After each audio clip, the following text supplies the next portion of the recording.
Rec League Podcast. Tell your friends, tell your neighbors, tell your family, tell your haters.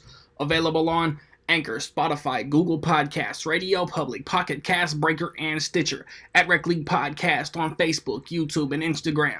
At Rec League Pod on Twitter. Episode 40 available now. Yo, whether you watching this from Facebook, Twitter, click the link in my Instagram, or YouTube itself. What up, world? So I just watched Justice League Dark, Apokalips War.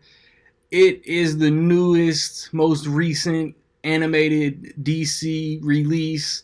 Overall, it's like 38 or 39. Like Superman Doomsday was the first one back in 2007. And then Flashpoint Paradox or Justice League War, depending on where you want to start the continuity, that started an animated universe, a DC original animated universe, whatever they call it. And this is the conclusion of that universe. It stars the voices of Matt Ryan as Constantine, Jerry O'Connell as Superman, Tessa Farmiga as Raven, Rebecca Romijn is Lois Lane, Jason O'Mara is Batman, Camilla Luddington is Zatanna, Stuart Allen is Damian Wayne, Rosario Dawson is Wonder Woman, Tony Todd is Darkseid. There's a huge cast. There's even more characters. Like, this is being the capping off of a cinematic universe. They put I swear they put every single character that's ever been in this universe in this movie, whether they had lines or not. It's directed by Matt Peters and Christina Soda. And thinking of like the Sam Lius and the Lauren Montgomerys that have directed these movies throughout the years, I'm pretty sure this is the first DC movie that these two have directed. Like, the plot of this movie was hinted at all the way back in Justice League War 2014 and even Reign of the Superman, because, you know, they started making it, like, they started putting post-credit scenes in these movies, which I thought was cool. I don't mind it, you know where they got it from. Who cares? It's fun. It teases what's coming up. And it's even stated in this movie, man, the Reign of the Superman, Justice League War teased Apokalips War, and the Justice League, they go, like, Apokalips is Darkseid's planet, and it gets too close to Earth. It comes in Earth's solar system or orbital radar or whatever. The Justice League go to put a stop to it, and Darkseid does work. The Justice League is wrecked, irrevocably destroyed. They have to pick up the pieces, they have to move on, and they have to regroup and try again. Darkseid has clamped down. You wonder, heroes disappear, and then when you see them, it's just like, damn, like, Darkseid did it like that.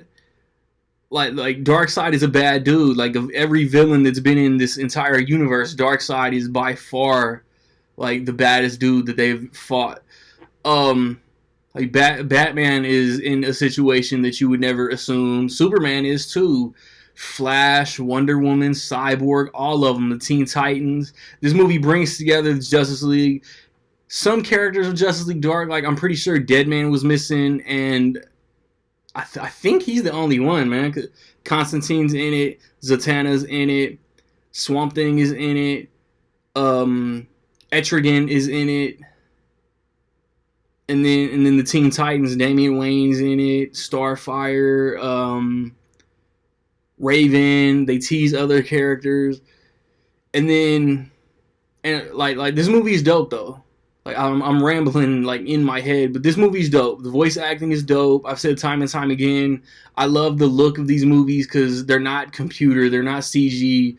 They look different than stuff you get in a theater. I've seen people say that these movies look ugly, and I feel like those people are just spoiled by the Pixars and the Illuminations and the Blue Skies. You know what I'm saying? Just big studio animation. Like, I love how these movies look. and the story was dope too. Like, one character needs to redeem himself, other characters need to try to put back together what they lost, other characters need saved, and then the way it ended, the whole third act is honestly crazy, because like these characters fight, then these characters fight. This character's not losing, so other characters have to come up with a way to beat him, and it worked. The execution worked. Um, like, it was cool. Like, it didn't feel overly stuffed or bloated. Like, characters got their screen time, and I really liked it, man. If I'm gonna knock the universe as a whole, like, there are some down movies. Like, Batman Hush was a disappointment off the top of my head. Um, I wanted another Bat Family movie after Batman Bad Blood. I wanted to see another movie with Batwoman and Batwing and Batgirl getting more screen time. Cause like early on, like Batman's whole arc in this universe is basically his relationship with his son Damian Wayne, how Dick Grayson reacts, and so on and so on. And Damian too. Damian in this movie has a very dope, like, if you look at the first movie he's in, Son of Batman, all the way to Justice League Dark Apocalypse War, Damian Wayne has a really cool arc. Like, he's a little shithead at the beginning of the universe, Son of Batman, Batman versus Robin, etc. But then, like, this movie is his best movie in my opinion. Um, there are characters that I wanted to see in this movie that aren't, but it's explained where they are. Characters that I wish this universe would have, like, had the balls to give, like, Aquaman another solo movie, The Flash another solo movie, a Green Lantern movie within this universe, Martian Manhunter within this universe. But they stuck to Batman, they stuck to Superman. Wonder Woman got Bloodlines last year, and they're enjoyable. Like, whatever happens, whatever comes next. Superman Man of Tomorrow comes out probably toward the end of summer. I'm gonna guess July or August, because Red Sun just come out in March. This comes out in May, and so, like, July makes sense for Superman Red Sun. Um, and then there's no Comic-Con, so I don't know if or how they're gonna announce what they do next year. The ending of this movie sets up numerous possibilities. So that's what I'm saying. Like, whatever they do in the future, like, I'm ready for one-offs, or, give overlooked heroes more screen time, man. Give overlooked heroes, like, if they made a Booster Gold animated movie, I would be down. If they made a Legends of Tomorrow animated movie, a Green Arrow animated movie, that would be fire. And overall, within the universe, within all these DC movies, man, I feel like this is one of the better movies that they've done, period.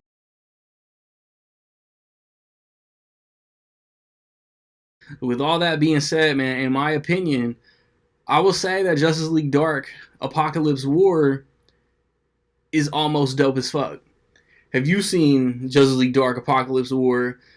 What did you think about it, man? Positive, negative, somewhere in between? Let me know. Yeah, I don't know. Like, some people are gonna, like, treat this as a direct sequel to Justice League Dark, when it's really a follow-up to Reign of the Superman, Wonder Woman Bloodlines. Again, man, like, I'm down for all these DC releases. Like, I'm gonna buy it, I'm gonna watch it, and I'm gonna review it no matter what they put out. Um, and I can't wait to see what they do after Superman Man of Tomorrow. I check out my review for Scoob. That's posted. I reviewed Trolls World Tour like a month ago. I'm going to try to review Capone this weekend, probably Monday. And then King of Staten Island comes out in June. The Five Bloods comes out in June. Rec League Podcast, man. Me and my guy E-Sig, we talked about movies we would put in a time capsule, bury, and let the future discover. And me and my guy Old Man Lawrence, man, we interviewed Flint, Michigan rapper John Connor, man, talking about his new album, SOS. Check that shit out, man. It was fun, man. I was nervous, but it was crazy fun. So like, subscribe, comment, find me where you find me, man. Don't know where to find me. Watch these credits. Peace.